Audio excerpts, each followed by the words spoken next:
대한민국 상속법 대격변. 형제자매 유류분 폐지부터 불효자 방지까지 내 재산을 지키는 법.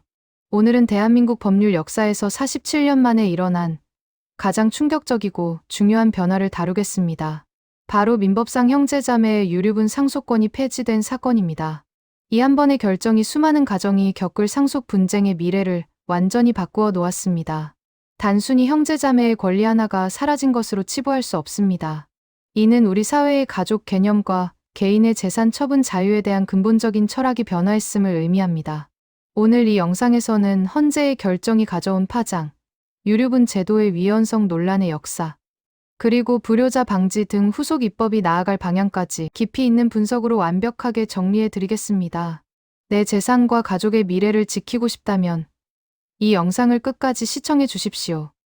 먼저 이번 변화의 핵심인 유류분 제도부터 정확히 이해해야 합니다. 유류분이란 고인, 즉 피상속인이 유언으로 재산을 마음대로 증여하거나 유증하더라도 특정 상속인들이 법이 정한 비율만큼 최소한으로 상속받을 수 있도록 강제하는 제도입니다. 이 제도는 1977년 민법에 도입되었습니다. 당시 사회는 가족 공동체의 생계 유지가 중요했고 장남에게만 재산을 물려주는 관행이 강했습니다. 유류분은 나머지 가족 구성원의 생계를 보호하고 최소한의 인간다운 삶을 보장하기 위한 공익적 목적을 가지고 있었습니다. 현행 민법 제1112조는 유류분 권리자와 그 비율을 정하고 있었습니다.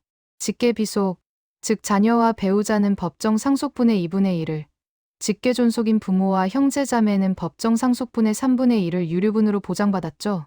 하지만 시대가 바뀌었습니다.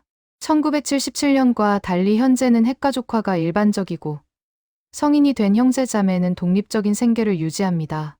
이들 간의 재산 형성 기여도나 부양 의무가 희박해졌죠. 문제는 여기서 발생합니다. 생전에 고인과 연락조차 없거나 오히려 갈등을 빚었던 형제자매가 고인의 유언과 관계없이 상속 재산에 대한 권리를 주장하며 소송을 제기하는 일이 빈번해졌습니다. 이는 고인의 재산 처분 자유, 즉 헌법상 보장되는 기본권을 지나치게 침해한다는 강력한 비판에 직면했습니다. 이러한 논란 끝에 헌법재판소는 2024년 4월 25일 형제자매의 유류분권을 규정한 민법 제1112조 제4호에 대해 위헌을 선고했습니다. 이는 단순한 헌법 불합치가 아닙니다. 해당 조항은 선고와 동시에 그 효력을 잃게 되었고 형제자매는 즉시 유류분 청구권을 상실하게 되었습니다.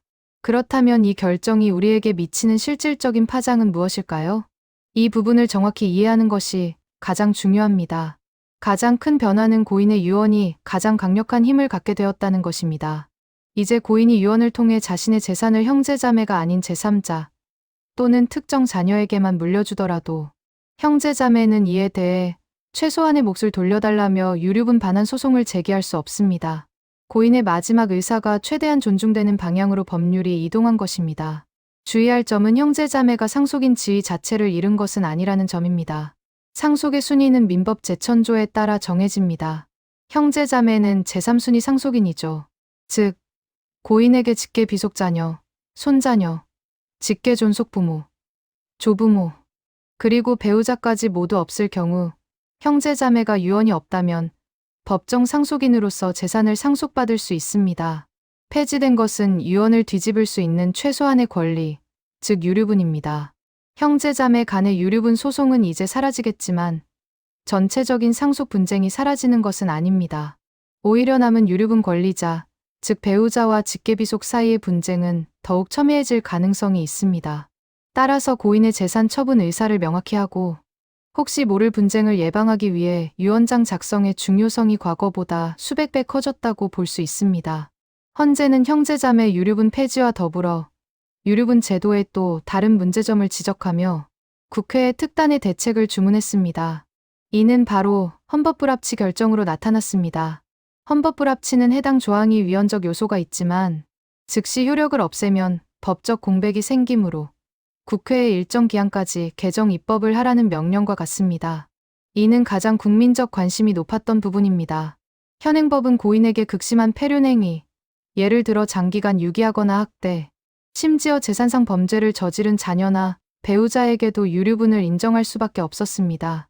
헌재는 이러한 규정이 헌법에 합치되지 않는다고 선언했습니다. 따라서 국회는 폐륜적 행위를 저지른 상속인의 유류분을 박탈할 수 있는 규정을 민법에 신설해야 합니다.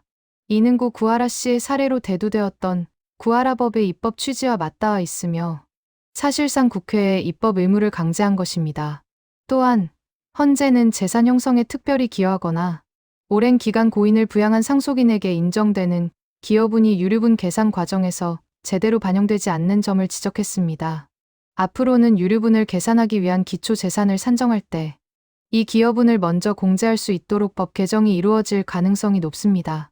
이는 고인에게 헌신한 가족의 몫이 유류분 권리자들의 요구에 의해 침해되는 것을 방지하기 위함입니다.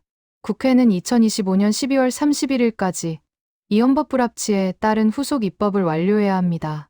이 기간 동안은 현행 규정이 적용되지만 앞으로 상속 분쟁은 폐륜 상속인과 기여분 인정 여부를 중심으로 더욱 복잡하게 전개될 것입니다.